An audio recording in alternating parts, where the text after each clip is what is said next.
sono momenti nella vita in cui succede qualcosa che non sappiamo spiegare. Non perché siamo superficiali o distratti, ma perché davvero non c'è una spiegazione che tenga. Eventi che arrivano senza chiedere il permesso, senza un avviso, senza una logica che possiamo afferrare subito. Ti lasciano lì, fermo, con una sensazione strana nello stomaco e la testa piena di domande a cui non sai rispondere. In quei momenti spesso restiamo senza parole. E non è una cosa negativa, è solo che la mente, per una volta, non riesce a fare il suo solito lavoro: catalogare, giustificare, controllare.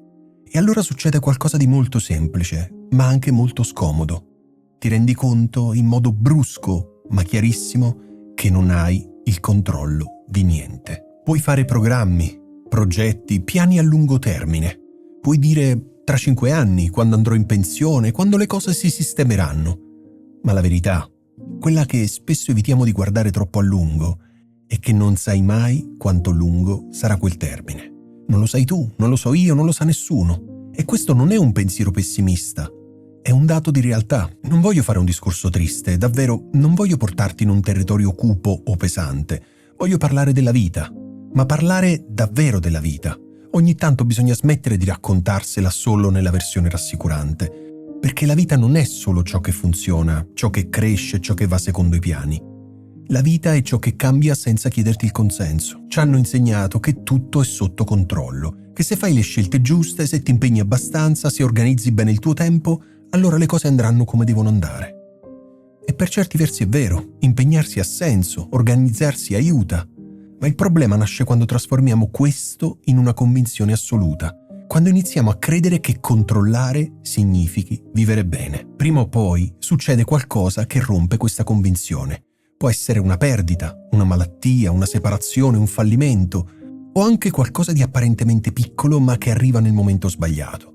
E in quel momento ti ricordi che il controllo era solo un'illusione, una storia che ti raccontavi per sentirti al sicuro. E mentre sei impegnato a prevedere tutto, a gestire tutto, a dominare tutto, spesso ti perdi la cosa più semplice e più fragile che hai: questo momento, il presente, quello che sta accadendo adesso, mentre la tua testa è già altrove. Quante volte ti sei detto: appena avrò più tempo, oppure appena avrò più soldi, oppure appena risolvo questo problema inizierò a vivere davvero?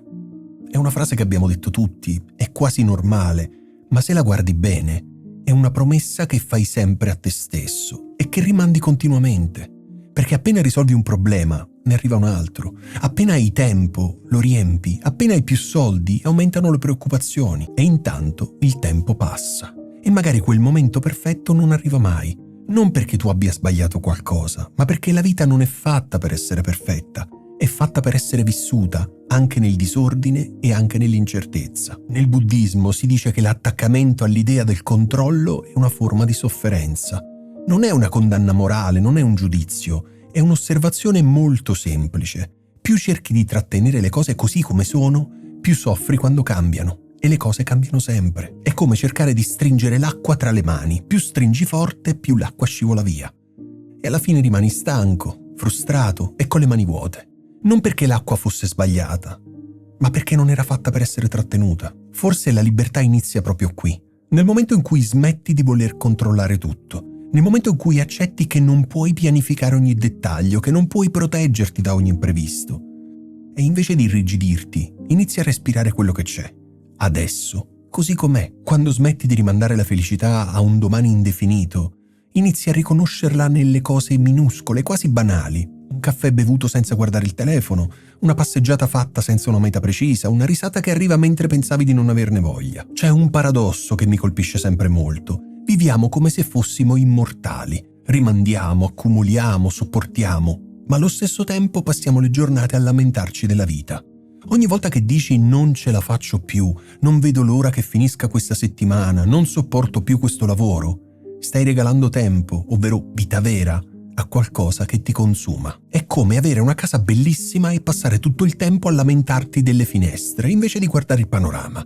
È come tenere la valigia pronta per partire ma restare fermo sulla soglia per anni. Sprecare i giorni in attesa di giorni migliori è una delle forme più sottili di autosabotaggio, perché ti dà l'illusione di star resistendo, quando in realtà stai solo rimandando. Il minimalismo per me non è mai stato solo liberarsi delle cose materiali, quello è solo l'inizio, spesso la parte più visibile. Il minimalismo vero è liberarsi dalle illusioni.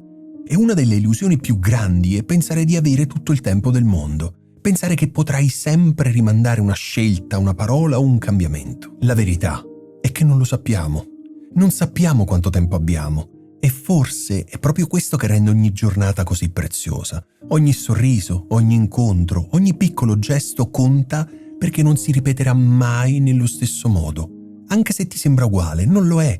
Anche se la giornata è ordinaria, è unica. Quando accetti questo, smetti di vivere indifferita. Smetti di pensare che la vita vera inizierà più avanti e inizi a stare dove sei, con quello che c'è, senza aspettare condizioni ideali. Non sto ovviamente dicendo di vivere con paura, sto dicendo di vivere con presenza, non con ansia, ma con gratitudine, non chiedendoti continuamente «e se domani non ci fossi?», ma ricordandoti qualcosa di molto più semplice. Oggi ci sono. Oggi posso scegliere come usare il mio tempo. Oggi posso dire no a ciò che mi svuota, anche se è socialmente accettato. Oggi posso dire sì a ciò che mi fa sentire vivo, anche se non è comodo, anche se non è perfetto, anche se non porta risultati immediati. La vita è fragile, sì, ma è anche incredibilmente piena, se impari davvero a guardarla. E quando smetti di illuderti di avere il controllo, succede qualcosa di inaspettato. Ti rilassi.